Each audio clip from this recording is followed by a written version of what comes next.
Welcome to Gamescom. Fantastic. Game trailers all access. The Elder Scrolls told of their return. Their defeat was merely a delay.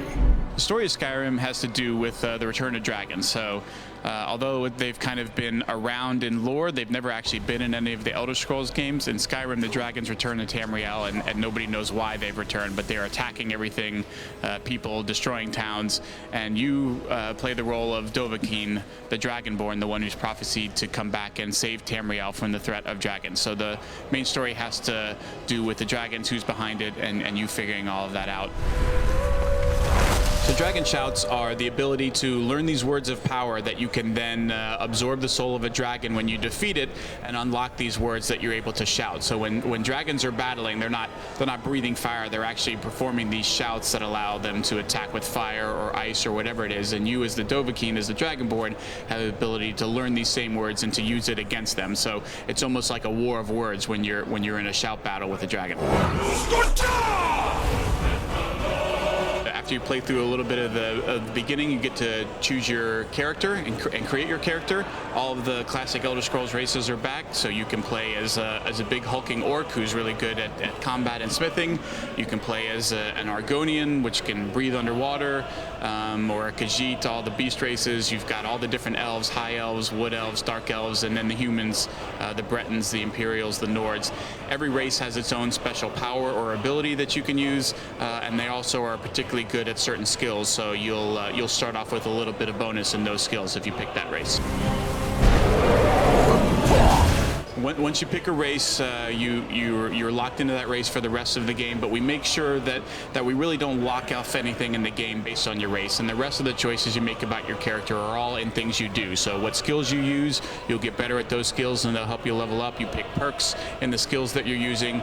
You can pick your birth sign as you travel around the world now, rather than picking it early on. We let you pick it and change it as you're playing through the game.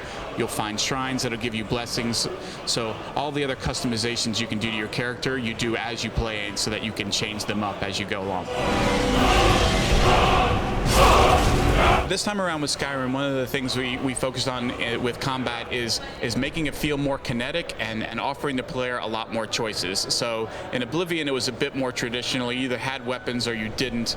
In Skyrim, we've now have it so that your left and right hand operate independently. And so you can have a weapon in one hand and a spell in the other. You can have the same spell in both hands or two different spells. We allow you to mix and match and find your play style. That not only gives the player the ability to change up how they want to play the game and offer a lot more customization in terms of how you battle folks, but it also gives all of the enemy those same abilities. So you'll come across folks that will have a sword and a shield or a two-handed weapon, bows. They'll have different types of magic that they'll use. They'll combine magic and weapons. So all of that flexibility you have, all of your enemies have as well, and it makes the combat that much more exciting and interesting. In Skyrim, we've continued to work with our Radiant AI system in terms of how characters move around the world and interact with you. You'll see them performing real jobs in towns. Those are jobs that you can also perform, things like cutting wood or going to the mines and mining ore, which can then be used to create weapons. We've also used the Radiant story system such that if you get a quest from somebody and let's say you get a mission to assassinate them or you just decide to take them out to rob them, we've got a system in place that allows that quest to try and continue by having somebody else step into the role. Maybe you kill a shopkeeper and his spouse or his son steps into the role and allows you to finish the quest. So we're trying to be more flexible and allow players even more freedom to play the game the way they want and have the game respond accordingly. One of our goals for Skyrim was to make sure that the world felt very sort of unique and organic, so that when you're playing the game, you're seeing things that nobody else is seeing, or you're certainly not seeing them like everybody else is seeing. So you'll walk down a road and you may walk from one town to another and get jumped by some bandits, or you may come across some guards escorting a prisoner from one place to another. Somebody else might get two wolves hunting down a deer. So what you see can be completely different, and we further supplement that with the Radiant story system that we've introduced in Skyrim, where we're able to change the parameters of quests that you would normally get in a town, so that it's custom tailored to you. So let's say you went into a town and you had been exploring some dungeons nearby, and we give you a quest where you have to go save somebody who's been kidnapped and taken to a dungeon.